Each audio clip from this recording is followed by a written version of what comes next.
गोड परमार्थ लागे कडू आणि कडू विषय तो गोडू देवाची चालायचं असणं एवढं तरी घडलं तरी चालेल, परंतु या काळामध्ये आपल्याला अत्यंत त्याची गरज आहे.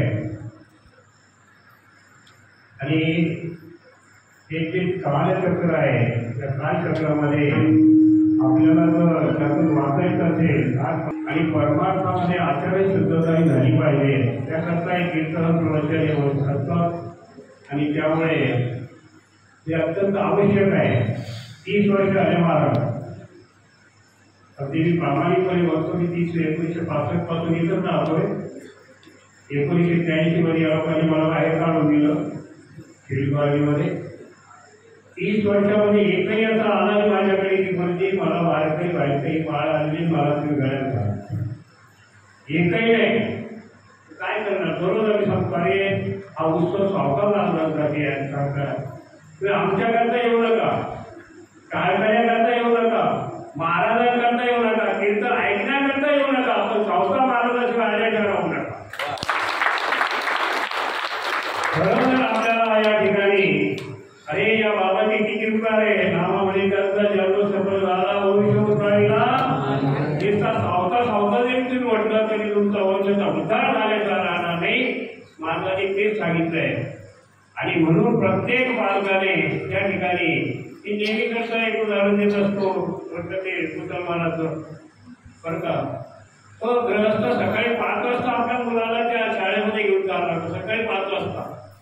तर 10 बोले स्कूल में मदरसे में ले जा रहा हूँ, ते काय केली आहे वह आम्हाला धार्मिक शिक्षण देत आहे. आणि इथं हरिपाठ असेल तर ती माय येते लेकराला घेऊन जाते. काय म्हणावं आपण, काय वाजू नका, लहान गटासारखी गोष्ट ही. अरे या ठिकाणी लेकराला पाठवा तरी हरिपाठाला पाठवा बरं का. दर शुद्ध एकादशीला आम्ही या ठिकाणी कीर्तन सुरू केलेलं आहे.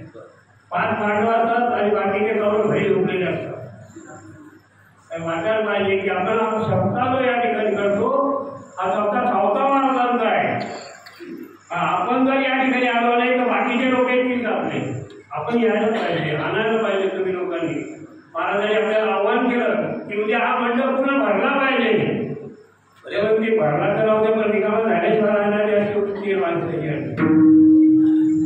म्हणून आपल्याला एक नम्र विनंती करतो की जास्तीत जास्त संख्येने आपण राहिलो पाहिजे.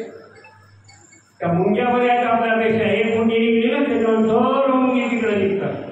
इतर समाजाचा विचार करा, त्या ईदीच्या दिवशी लहान लहान लेकरे झोपते बाहेर पडले होते आणि आम्ही या कीर्तन महोत्सवामध्ये पण मोजून पाहिले तर या ठिकाणी बाहेरचे बरेच लोक दिसतील, पण गावात बळीपुऱ्याचे देखील लोक कमी आहेत.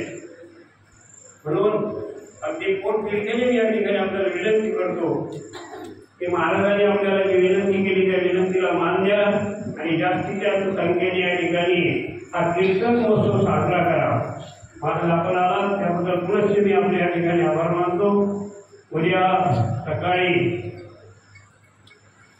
ज्ञानेश्वरी पारायण आहे, मी कालच बोलून गेलो.